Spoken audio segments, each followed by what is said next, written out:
In this short tutorial, I will show you how to change the download location in Chrome on your Android device to the SD card.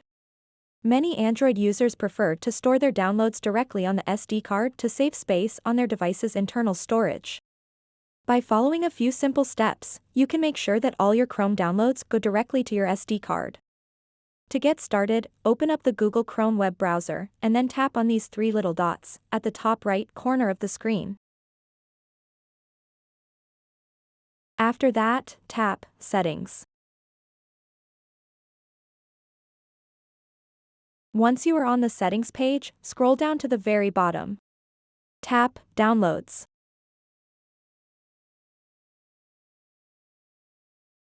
Now you'll see an option called Download Location. Just tap on it. To change the download location in the Chrome web browser to the SD card, simply tap and select the SD card option.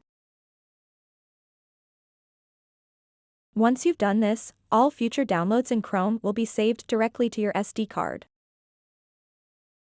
So that wraps up this tutorial.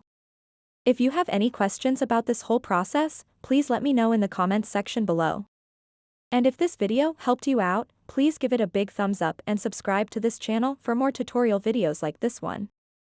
Thank you so much for watching and have a good day.